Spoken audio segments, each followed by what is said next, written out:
అంటే ఇవన్నీ మాకు చెప్తున్నామంటే మూడు పిల్లలకి చెప్పుకోకర్లా, పిల్లలకి చెప్పుకోకర్లా, కానీ సమాజానికి చెప్పాలి కాబట్టి చెప్తున్నాను ఇదంతా కూడా.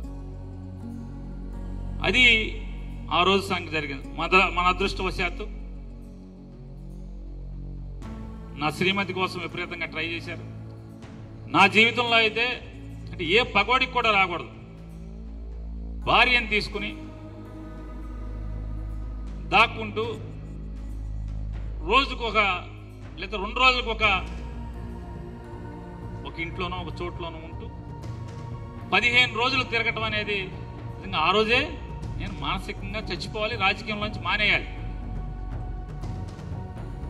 ఎవరికి రాకూడనటువంటి దుస్థితి అది. చివరికి అదృష్టవశాత్తు యాంటిసిపేటరీ బెయిల్ వచ్చింది. బెయిల్ వచ్చాక కూడా వదల్లా. జనవరి 1 తారీఖున నా భార్యను పోలీస్ స్టేషన్కి పిలిచి 4 గంటల పాటు ఇష్టం వచ్చినట్టు మాట్లాడాడు సిఐ గారు. రోజు ఇది నడుస్తుంది. దీనికి సమాధానం చెప్పే రోజు, వాతకి 10 వాతలు పెట్టే రోజు ఖచ్చితంగా వస్తేనే ఊరుకున్నా నేను.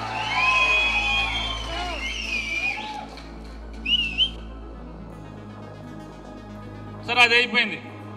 అప్పుడు మన ప్లేయర్ అయినటువంటి అంటే మనకి టీంలో పెద్దోడుగా ఉన్నటువంటి వరదా గారు కానీ, ఆయనతో పనిచేసినటువంటి చాలామంది ఇక్కడ కూడా వాళ్ళ మీటింగ్ కూడా వచ్చారు. కొంతమంది మన లీగల్ టీంలో చాలామంది, వీళ్ళందరూ కలిసి నాతో చెప్పింది, దయచేసి మేడం గారికి బెయిల్ వచ్చే వరకు నువ్వు నోరు తెరవబాకు, ఇప్పబాకు, మాట్లాడబాకు అని నన్ను అందరూ బతిమాలారు.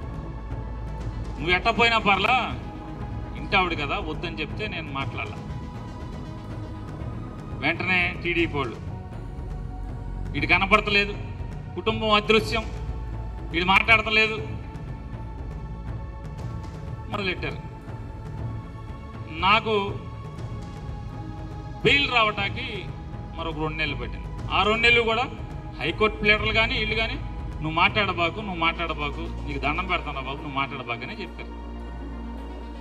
ఇందులో కుటుంబాలు ఉన్నాయి, నువ్వు ఒక్కడివైతే పర్లేదు, ఇట్లా ఆడవాళ్ళు కూడా ఇరికిచ్చారు కాబట్టి. ఏంటంటే ఇంటి యజమాని, గోడౌన్ యజమాని ఆవిడ. ఎందుకు ఇంటి ఆవిడ పేరు మీద ఇప్పుడు నా జీవితంలో బుద్ధి వచ్చిందంటే, రాజకీయాలు తిరిగేవాళ్ళు పొరపాటును కూడా ఇంట్లో ఆడవాళ్ళ మీద ఆస్తులు పెట్టబాకండి, వ్యాపారాలు చేయబాకండి. రోజులు చూస్తున్నాం కదా, ఈ పరిస్థితులు ఉన్నాయి.